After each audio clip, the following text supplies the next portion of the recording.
कैसे बने असदुद्दीन ओवैसी भारत के सबसे लोकप्रिय मुस्लिम राजनेता। एक राजनेता से कहीं अधिक है उनकी पहचान। महान समाज सेवी भी हैं। असदुद्दीन ओवैसी संसद रत्न अवार्ड से भी किया जा चुका है सम्मानित। राजनीति में आने से पहले क्रिकेटर बनने का देखते थे सपना। अपने किन बयानों के कारण ओवैसी ने खड़ा किया है विवाद और क्यों उनकी पार्टी AIMIM को बीजेपी की बी टीम कहा जाता है। असदुद्दीन ओवैसी के बारे में आज हम आपको कई रोचक बातें बताएंगे जिनके बारे में आपने पहले कभी नहीं सुना होगा। असदुद्दीन ओवैसी का जन्म 13 मई सन 1969 को हैदराबाद में हुआ था। उस समय हैदराबाद आंध्र प्रदेश का ही हिस्सा था। ओवैसी के पिता और दादा भी राजनीति में पूरी तरह से सक्रिय थे। उस्मानिया यूनिवर्सिटी से ओवैसी ने ग्रेजुएशन की डिग्री हासिल की थी और इसके बाद वे लॉ की पढ़ाई करने के लिए लंदन चले गए थे। वापस आने के बाद उन्हें बैरिस्टर असदुद्दीन ओवैसी के तौर पर जाना गया। ओवैसी एक राजनेता होने के साथ साथ एक वकील भी हैं। ओवैसी को भारत का सबसे लोकप्रिय मुस्लिम राजनेता के तौर पर जाना जाता है। उन्हें दुनिया के 500 सबसे प्रभावशाली मुसलमानों की सूची में भी शामिल किया जा चुका है। मुसलमानों के हक में अक्सर वो अपनी अपनी आवाज उठाते नजर आते हैं। असदुद्दीन ओवैसी के पिता का नाम सुल्तान सलाहुद्दीन ओवैसी था और माता का नाम नजमुन्निसा ओवैसी था। उनके पिता लंबे समय तक ऑल इंडिया मजलिस इत्तेहादुल मुस्लिमीन यानी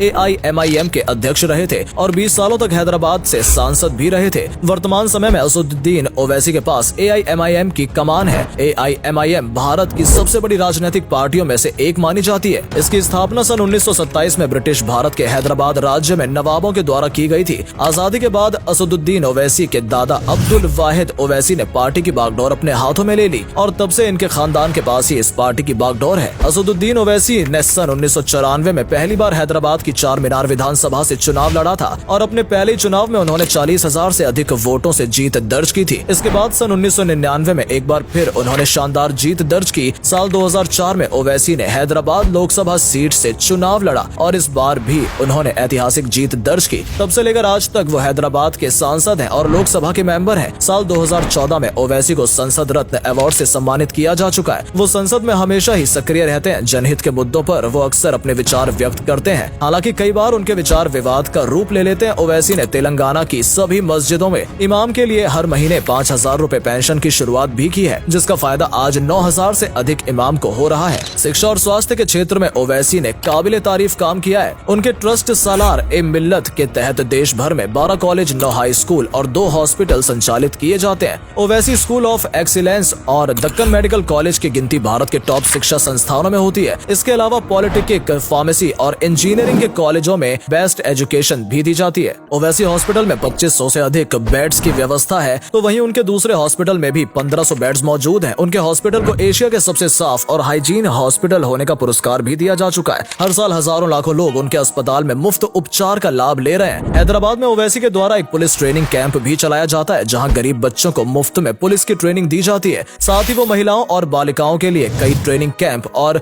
स्किल सेंटर भी चलाते हैं, जहां पर सिलाई, कढ़ाई, बुनाई करना और कंप्यूटर चलाना सिखाया जाता है। साल 2012 में फोर्ब्स ने ओवैसी को एजुकेशन और हेल्थ सेक्टर में काम करने वाले शीर्ष व्यक्तियों की सूची में भी शामिल किया है। असदुद्दीन ओवैसी की पर्सनल लाइफ की बात करें तो उनका निकाह सन 1996 में हुआ था और उनकी पत्नी का नाम फरहीन ओवैसी है। ओवैसी और उनकी पत्नी के कुल 6 बच्चे हैं, जिनमें एक बेटा और 5 बेटियां हैं। उनके बेटे का नाम सुल्तानुद्दीन ओवैसी है और बेटियों का नाम खुदसिया ओवैसी, यास्मीन ओवैसी, अमीना ओवैसी, महन ओवैसी और आतिका ओवैसी है। असदुद्दीन ओवैसी को उनके चाहने वाले नकबी ए मिल्लत और असद भाई कहकर बुलाते हैं। फिलहाल तेलंगाना में वो विधायक हैं। कई बार ये भी अपने बयानों के कारण विवादों के घेरे में आ चुके हैं। वहीं असदुद्दीन के सबसे छोटे भाई का नाम बुरहानुद्दीन है और वो हैदराबाद में एतमादाद नाम के अखबार के संपादक हैं। इस अखबार की शुरुआत साल 2002 में की गई थी और आज ये हैदराबाद का सबसे लोकप्रिय अखबार बन गया है। ओवैसी की पार्टी AIMIM लगातार भारतीय राजनीति में अपनी जड़ें मजबूत कर रही है। वर्तमान समय में इस पार्टी के 2 राजनेता भी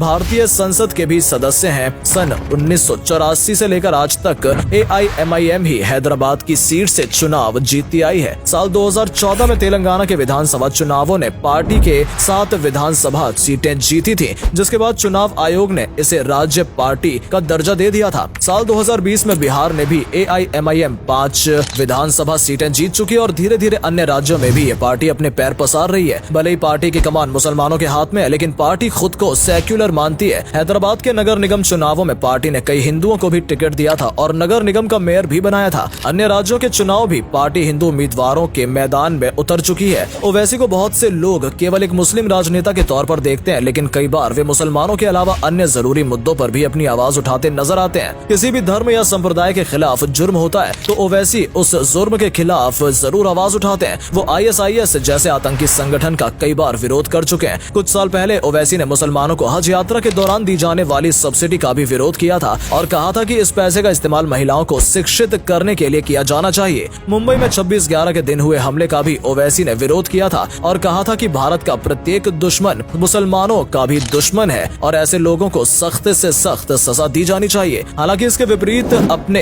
कई बयानों के कारण उन्हें विवादों का सामना भी करना पड़ा है और एक रैली के दौरान ओवैसी ने कहा था कि चाहे कुछ भी हो जाए वो भारत माता की जय कभी नहीं बोलेंगे। इसके अलावा वो गौ हत्या प्रतिबंध को लेकर भी अपना विरोध जता चुके हैं। साल 2020 में कोरोना महामारी के कारण जब पहली बार पूरे देश में लॉकडाउन लगाया गया था तो उसका भी ओवैसी ने जमकर विरोध किया था। इसके अलावा सन 1993 में मुंबई बम ब्लास्ट में दोषी पाए जाने वाले याकूब मेमन की फांसी का भी ओवैसी ने विरोध किया था और कहा था कि वो एक मुसलमान है इसलिए उसे निशाना बनाया जा रहा है। इसके अलावा संसद में भी कई बार अन्य सांसदों के साथ अक्सर उनका वाद विवाद चलता रहता है। असदुद्दीन ओवैसी पिछले काफी समय से मुसलमानों और दलितों को एक मंच पर लाने की कोशिश कर रहे हैं। हालांकि कई विरोधी पार्टियां उनके ऊपर बीजेपी की भी टीम होने का आरोप भी लगा चुकी हैं। कहा जाता है कि केवल मुसलमानों के वोट काटने के लिए उन्हें चुनाव में उतारा जाता है। वहीं ओवैसी का कहना है कि चुनाव लड़ना उनका संवैधानिक अधिकार है। असदुद्दीन ओवैसी के पास आज बेशुमार संपत्ति है। उनका हैदराबाद में एक आलीशान बंगला है जिसका इंटीरियर कमाल का है। चुनाव के दौरान उन्होंने अपनी संपत्ति 13 करोड़ रुपए बताई थी। तो दोस्तों ये थी असदुद्दीन ओवैसी के बारे में कुछ रोचक जानकारी जिनके बारे में यकीनन आपने शायद ही पहले कभी सुना होगा। एक राजनेता के तौर पर असदुद्दीन ओवैसी आपको कैसे लगते हैं हमें कमेंट करके जरूर बताएं और साथ ही ओवैसी के बारे में कौन सी बात जानकर आपको सबसे ज्यादा हैरानी हुई ये भी कमेंट सेक्शन में जरूर लिखें। अगर वीडियो अच्छी लगी हो तो इसे अधिक से अधिक लाइक और शेयर अवश्य करें। आज के लिए इतना ही, आपसे फिर मिलेंगे एक नई वीडियो के साथ।